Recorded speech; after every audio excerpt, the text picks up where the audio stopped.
गिबियावनो साफ्रोमबो मानगोनां रायजो राजा आइ आफा बिदा फंबायमोनखौ फिन खनसेबाव आंनि नैबे गोदान भिडिअ बरायना लाग्रोनाय जाबाय। जों बयबो मिथिगौ जे थांनाय 2020-27 जानुवारियाव बिटिआर पिस एग्रीमेन्टखौ खालामनाय जादोंमोन आरो 2020 मायथाइनि उननिफ्राय जोंनि बे बिटिसि काउन्सिल पलिटिकेल सिस्टेमनि माखासे दान्थे बिदेन्थे बाथ्राफोरखौ लानानै गावजों गावनि गेजेराव पार्सनेलि इस्यु खालामलायनानै सासेया सासेखौ सोंखारिलायनाय, सासेया सासेखौ दुसिलायनाय, नेवसिलायनाय बेफोरबायदि माखासे गनायथावनो हायै गुबुंले थासारिफोरखौ जों नुनो मोनबाय थादों आरो बैफोर माखासे थासारिफोरा दिनैनि समावबो जोबनो थाङाखै। मानो? बेनि आन्दोनि गुबै जाहोनफोरानो जाहैबाय मा? जोंनि बे बिटिसि काउन्सिल पलिटिकेल सिस्टेमाव अर्थात जोंनि बर' हारियाव ओरैबायदि साथाम साब्रैसो लिडार्स दैदेनगिरिफोर दङ, जाय माखासे लिडार्स दैदेनगिरिफोरा गावसोरनि पलिटिकेल केरियारखौ जोंनि बे बिटिसि काउन्सिल पलिटिकेल सिस्टेमाव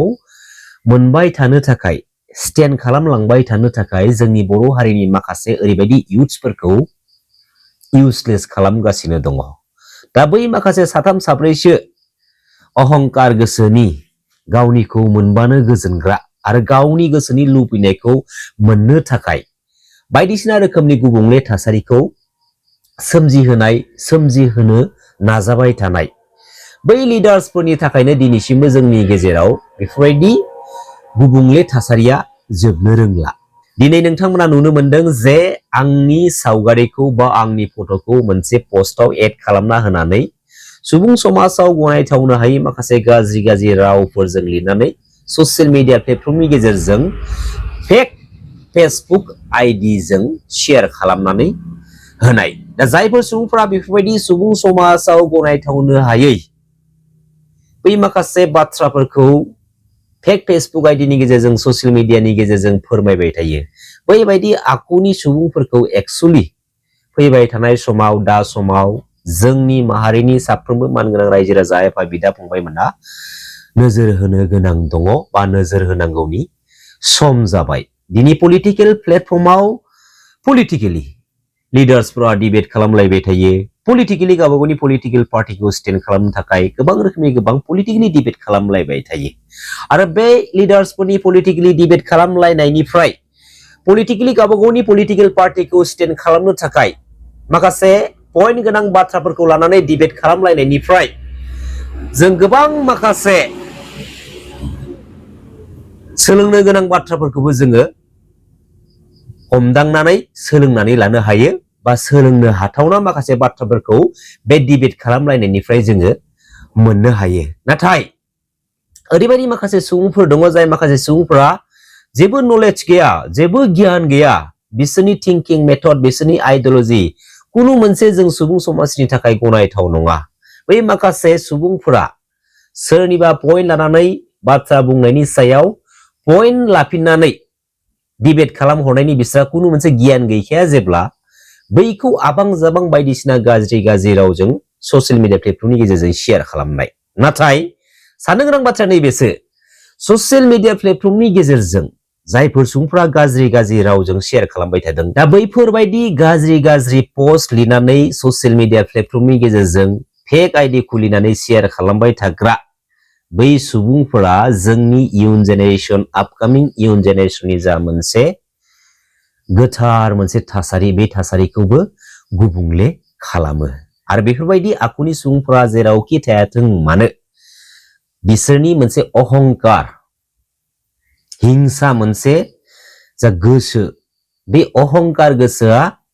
जेरावखि जाया बायदिसिना समनि गेजेराव गुबुंले बारहावाखौ सोमजिहोबाय थायो। दिनै जों बुजियो बे पलिटिकेल स्वार्थनि थाखाय जों गावजों गाव, गाव बिदा फंबायनि गेजेराव एना एनि जानांगौनि, बुलाय सुलाय जानांगौनि जेबो गोनांथि गैया। येस, मोस्ट वेलकाम, गासैबो वेलकाम, पइन्ट्स लानानै डिबेट खालाम, एक्सेप्टेबल, गनायथाव रियेलिटि माखासे बाथ्राफोरखौ लानानै डिबेट खालाम। जाय मानसिया नंखाय बाथ्राजों नंखाय लामायाव थानानै सोरखौबा ब्लेम खालामबाय थागोन, सोरखौबा दुसिबाय थागोन, सोरखौबा आन्दोआव दिनैयो बानसावबाय थागोन,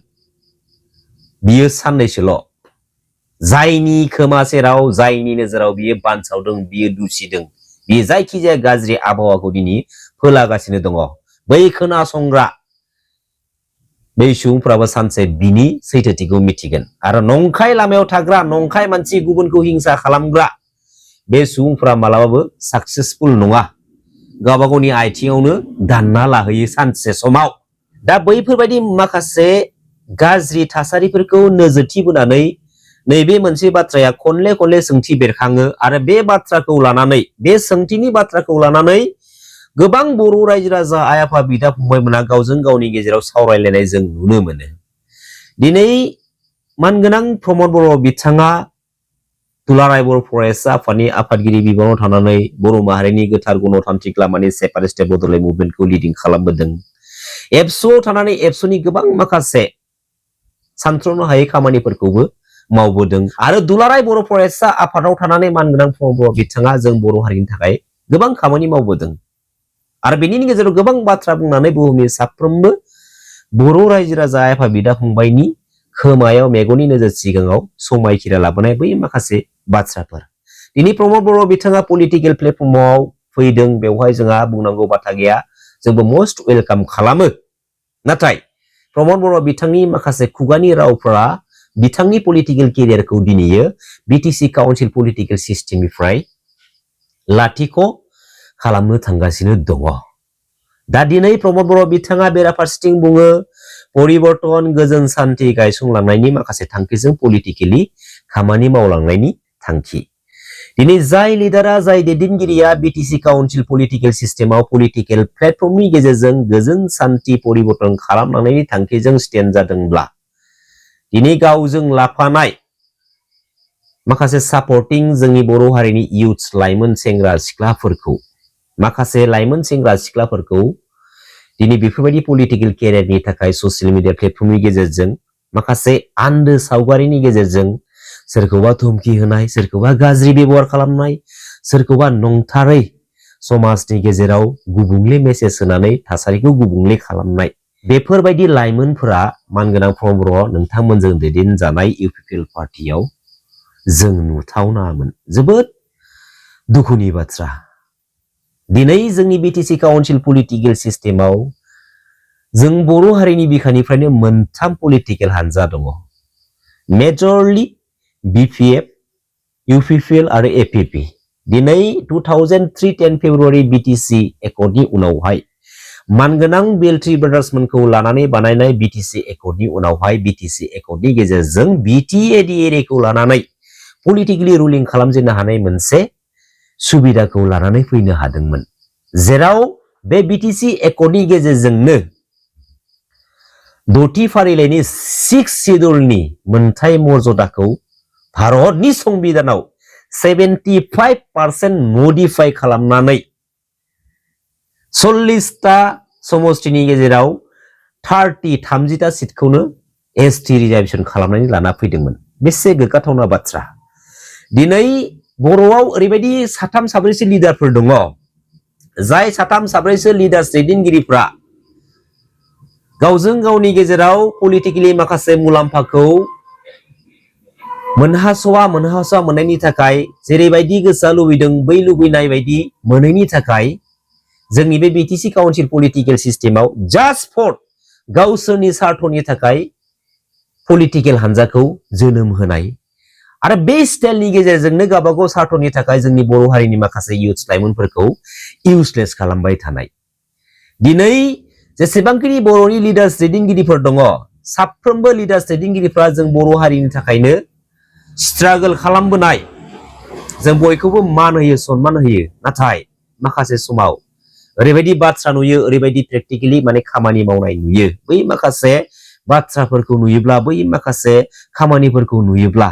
बैसोरनि बर' माहारिनि थाखाय बेसेबांबा गेदेर बिहोमा होबोनाय, खामानि मावबोनाय, बै बेसेनखौ लानानै जों बिसोरखौ सनमान होनो गोसो जाया। आरो मोनसे बाथ्रा, जों ससियेल मिडियायाव गोबाङानो गोबां गावजों गावनि गेजेराव सासेया सोरबा सासेखौ बुंनाय नुबाय थायो, नों बर' हारिनि थाखाय मा मावदों, नोंहा बर' माहारिनि थाखाय मा बिहोमा दङ। बुहुमाव थानाय साफ्रोमबो बर' हारिनि बर' फिसाफ्रा, साफ्रोमबो बर' फिसाफ्रा बे बर' हारिनि थाखाय बिहोमा दङ दिनैबो होबाय दङ जेब्ला समसिमहालागै बे बर' हारिया बे बुहुमाव थांनानै थागोन अब्ला समसिमहालागै बुहुमनि साफ्रोम बर' फिसाफ्रा बे बर' माहारिखौ फोथांना लाखिनांगौनि थाखाय फोथांना लाखिनो थाखाय साफ्रोम बर' फिसाफ्रा बिहोमा होलांबाय थागोन बेवहाय मायबा आफादाव थानानै जे बर' माहारिनि थाखायल' बिहोमा होनाय जायो बेवहाय मायबा मोनसे हानजायाव थाब्लानो जे बर' माहारिनि थाखाय बिहोमा होनाय जायो अब्ला दिनै मायबा मोनसे हानजायाव थानायफोराल' मायबा मोनसे आफादाव थानायफोराल' बै दैदेनगिरिफोराल' बिबानाव थानानै बर' माहारिनि बिहोमा होनाय जायोब्ला अब्ला बै हाजार हाजार बर' फिसाफ्रा बै हाजार हाजार बर' फिसाफोरनि बर' माहारिखौ लानानै जा मोनसे सिमां सुजुनाय बर' माहारिखौ लानानै जा मोनसे जांख्रिथायारि गोसो लानाय बिसोरनि गोथारथि बेसेनखौ मानहानि खालामनाय जायो बेफोरबायदि माखासे बाथ्राफोरा दिनै सोलों थैनानै थांजासिमहालागै जों साफ्रोमबो सुबुङा सोलोंनो थाखाय गोबां आद्रा जानानै थालाङो सैमाजों सैमा जाफानो हाया आरो मोनसे बाथ्राखौ जों नोजोर होनांगोन जायफोर सुबुंफोरा जाथावथारै गुबुंले बाथ्राफोरखौ ससियेल मिडिया प्लेटफर्मनि गेजेरजों शेयार खालामनानै बाथ्रा बुंनानै थासारिखौ गाज्रि खालामनो नाजाबाय थायो बेबायदि सुबुंफोरखौ लास्टलि बुहुमनि साफ्रोम मानगोनां रायजो राजा आफा बिदा फंबायमोना नोजोर होनो गोनां सम जानानै फैदों लोगोसे जोंनि बर' माहारिनि इयुन जेनेरेसन आपकामिं इयुन जेनेरेसनफोराबो नोजोर होनो गोनां जानानै फैदों बेखिनिखौनो आङो बे भिडिअनि गेजेरजों नोंथांमोननिसिम फोरमायहरनाय जाबाय गोजोन्थों खुलुमबाय जय बर' हारिनि जय बर' बिमानि